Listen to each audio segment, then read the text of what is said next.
The chestnut tree forests cover about 2.5 million hectares in Europe today, while in Romania they cover only some 2,500 hectares, mainly in certain areas of a few hundred hectares in Maramureș and Gorj counties.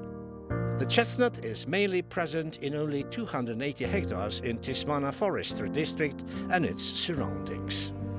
The chestnut tree was identified here around the year 570 AD. The edible chestnut tree might have been brought and planted in the region by the monks coming from south of the Danube, together with Saint Nicodim, to found Tismana Monastery in the 14th century.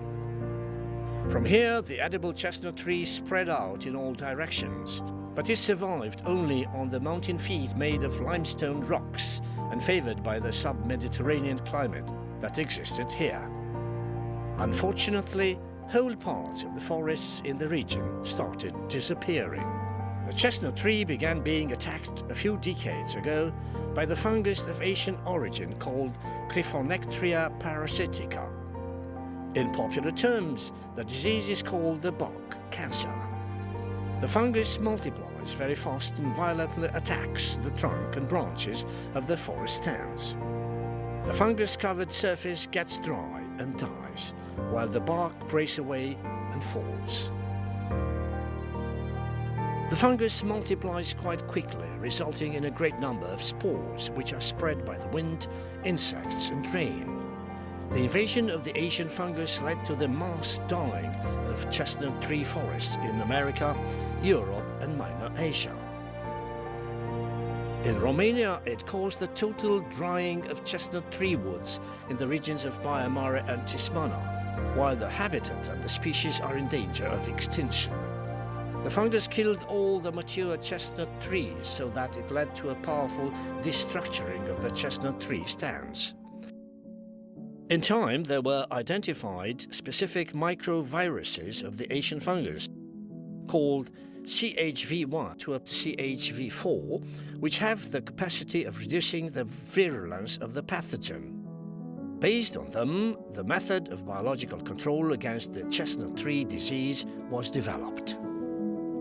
And so, the bark cancer is controlled through injecting in the fungus-infected areas of a hypovirulent virus. Practically, the virus destroys the fungus naturally, being excluded any intervention with chemical substances. The salvage came from the project funded equally by the European Commission through Life, Nature and Biodiversity Programme and by the Romanian government with a total budget of almost 2 million euros. A first step in this project consists in the ecological reconstruction of 100 hectares of chestnut tree forest with biological treatments, as compared to 60 hectares initially suggested for healing the bark cancer of the habitat number 9260 in the region of Tismana, Gorj County. The action is based on the European experience in developing and applying the biological control.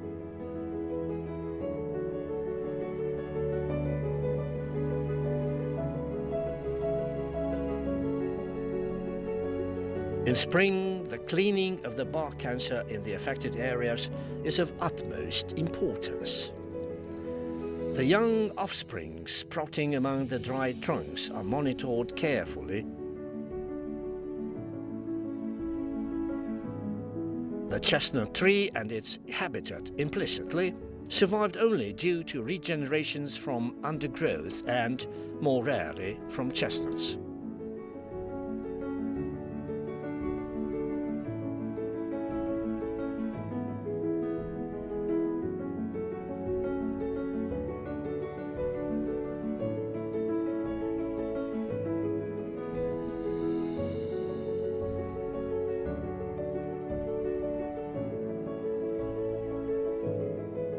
The seasons have gained new valences in the dynamics of the rescue project of the edible chestnut tree of Tismana. The fungus devastated the forests of any age, including old trees which are monuments of nature 200 or 300 years old. But their roots didn't die, and these abundantly sprouted, while the drying and the reduction of fruit happened gradually, which allowed both the exceptional regeneration from the undergrowth and the natural regeneration from seeds. The particular efficiency of the biological control leads to the recovery of the chestnut underbrush, but these procedures have to be carried out with perseverance in the future too. Ensuring the homogeneity of the inoculated trees with a hypovirus, which requires opening access corridors in all the chestnut underbrush. That's why there were suggested a few demonstrative activities in the project, based on the improved methods of cultivation, which should diversify practicability and ensure some extra safety in recovering the chestnut tree habitat. Consequently, there were introduced demonstrative methods such as bedding chestnuts underground in winter, sowing chestnut in plastic bags, planting seedlings in greenhouse conditions, setting 1-year-old seedlings with protected roots, looking for chestnut tree specimens resistant to Cryphonectria parasitica. The forestry works, as a part of an integrated control, aim to reduce the potential for infection, both by removing the infected specimens and by increasing the resistance of the chestnut stands.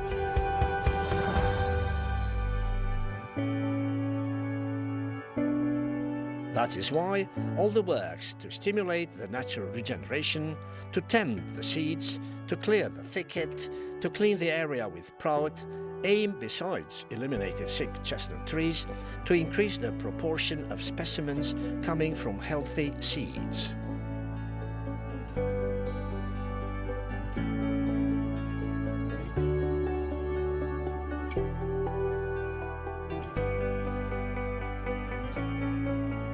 We return to the chestnut tree forest in full autumn. The area affected by the bark cancer undergoes a different treatment. The dried chestnut trees that remained in the forest rot standing or have already fallen, constituting a pest hole with the fungus, and also a danger of injury for the tourists crossing the wood looking for chestnuts or mushrooms. The foresters come to offer a helping hand, and the forest is carefully sanitized.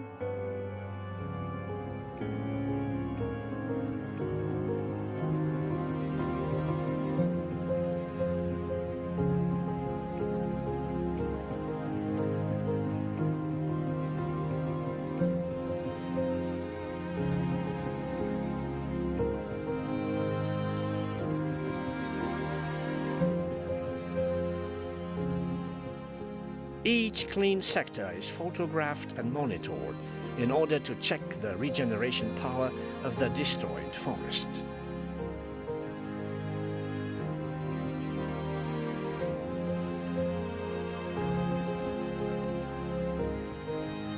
The next step of the project is to regenerate the edible chestnut tree plantation by planting the seedlings obtained from the local seeds. The grounds to be afforested belong both to the state, administered by the Rob Silva National Agency of Forests, through the Forestry Administration of Gorj County, and to the private property of the people in Tismana region. The chestnut tree plantations on the selected areas comprised a series of activities of physical and technical undertaking, such as the removal of unwanted vegetations, whether grass, brush or trees, picketing, preparing the ground in hotbeds, manually digging of holes, transporting the seedlings and the plantation of the chestnut tree seedlings. The plantations were permanently monitored in order to assess the state of the seedlings in all the periods, especially in those critical.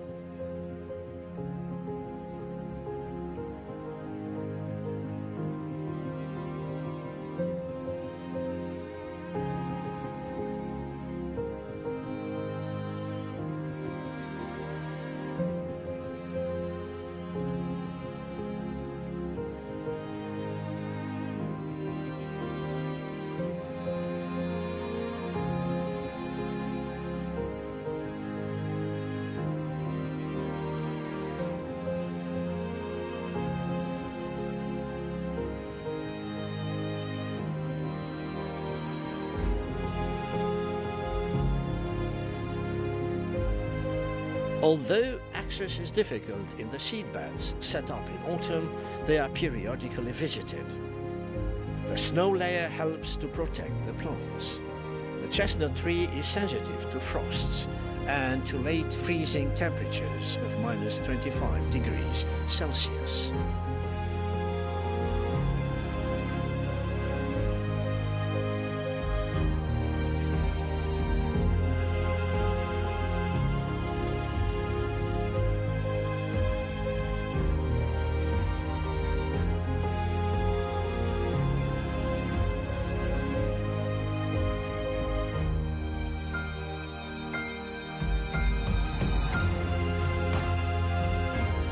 Hotbeds planted in autumn are lightly uncovered of the snow, which protects the already vigorous seedlings.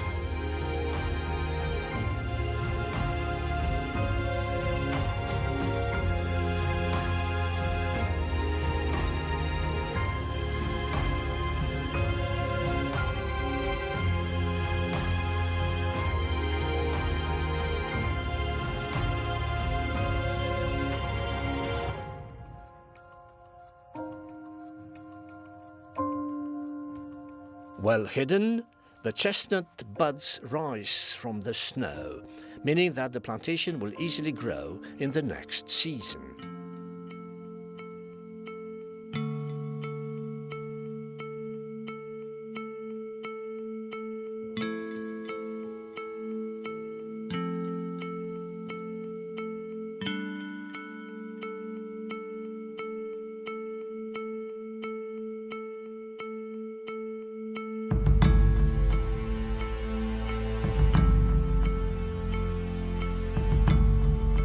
In spring, the specific forestry works are continued, planting the seedlings and filling up the gaps.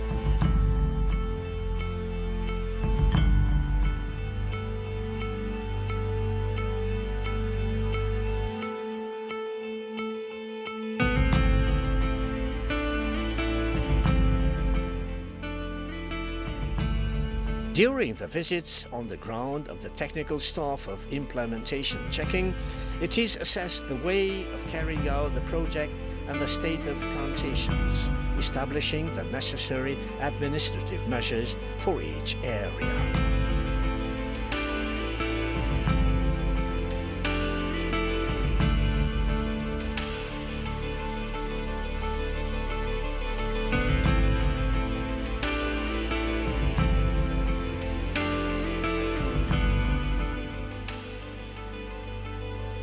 Finally, the hard work in the hotbeds and forests led to the creation of over 38.5 hectares of chestnut tree plantations, compared to 25 hectares proposed in project, scattered over more areas where once the species was towering.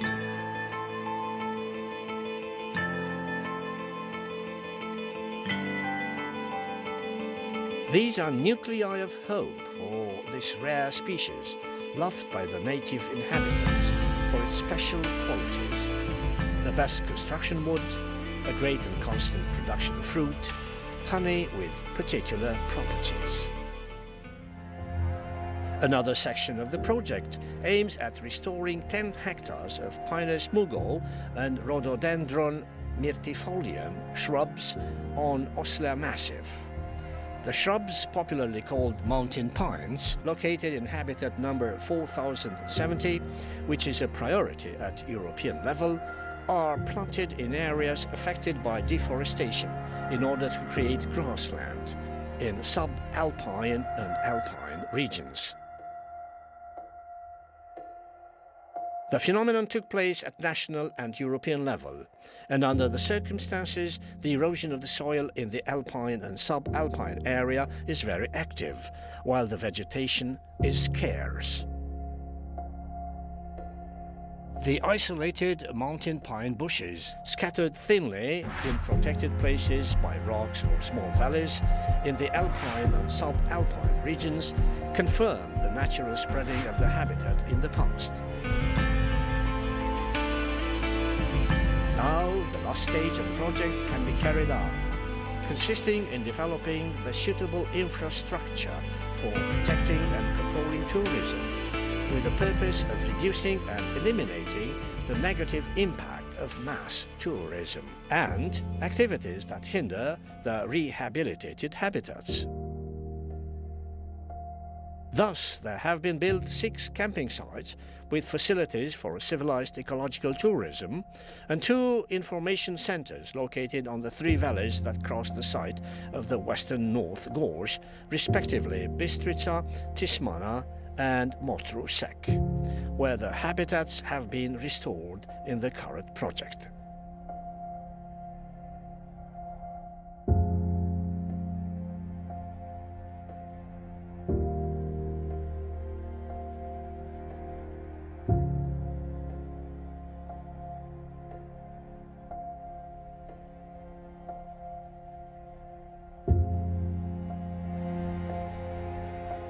The tourist routes have been marked and indicators were set up in the corresponding camping areas.